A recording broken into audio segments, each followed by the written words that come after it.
নিৰ্বাচনী প্ৰচাৰ অভিযান তীব্ৰতৰ চলি আছে। অহা 7 মে তাৰিখে যি দ্বিতীয় পৰ্যায়ৰ নিৰ্বাচন আমাৰ জিলা পৰিষদৰ অন্তৰ্গত বিভিন্ন পঞ্চায়ত জিলা পৰিষদত হ'ব।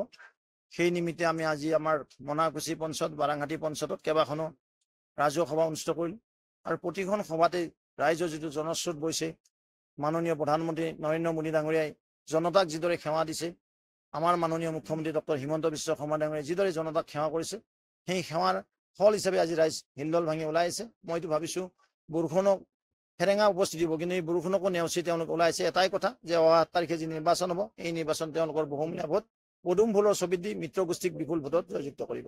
ভূপেন বৰাই আক্ৰমণৰ লক্ষ্য কৰি বন্দুকৰ ছবি ল'ব দিছে। ভূপেন বৰা ডাঙৰীয়াৰ কথা কোনো ভেলু নাই, তেওঁৰ কথা কোনো মূল্য নিদিয়ে।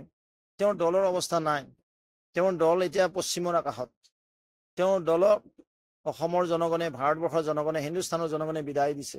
তেওঁলোকৰ যি ভ্ৰষ্টাচাৰ, তেওঁলোকৰ যি দুৰ্নীতি, সীমাহীন দুৰ্নীতি, সীমাহীন ভ্ৰষ্টাচাৰ, তেওঁলোকে যিদৰে জনতাক ঠগিছিল, তেওঁলোকৰ আঁচনিৰ নামহে আছিল, হিতাধিকাৰী নাছিল। কিন্তু আমাৰ দিনত হিতাধিকাৰীও আছে, আঁচনিও আছে।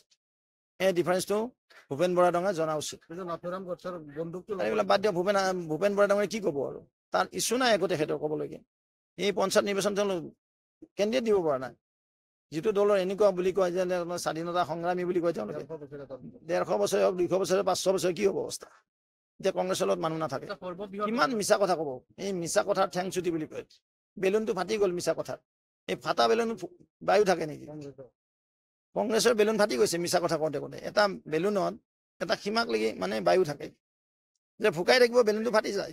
এই কংগ্ৰেছৰ বেলুন ফাটি গৈছে। চাওক, তেওঁলোক এতিয়া পাৰ্টিকুলাৰ এৰিয়াতহে আছে। Congress is right now specially particular area. That particular area not involved with our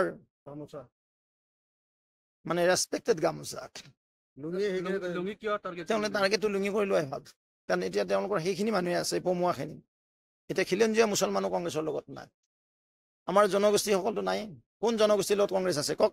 আজি ৰাভা আচঙেই হওক, আজি ঠেঙালেই হওক, দেউৰীয়ে হওক, আজি BTCয়ে হওক, চিৱা হওক, আমাৰ কাৰ্বি পাহাৰ হওক, এইপিনে আমাৰ ডিমাচা হওক, জাতি জনগোষ্ঠীও আজি বিদায় দিছে তেওঁলোকক। তেনেস্থলত তেওঁলোকৰ যিটো অৱস্থা হৈছে, তেওঁলোকে সেই ধুবুৰীশ্বৰত, সেই মানকাছা জলেশ্বৰত, তেওঁ লাহৰীঘাটৰ ভিতৰত, এইপিনে কলগছিয়াৰ ভিতৰত কংগ্ৰেছ থাকিব।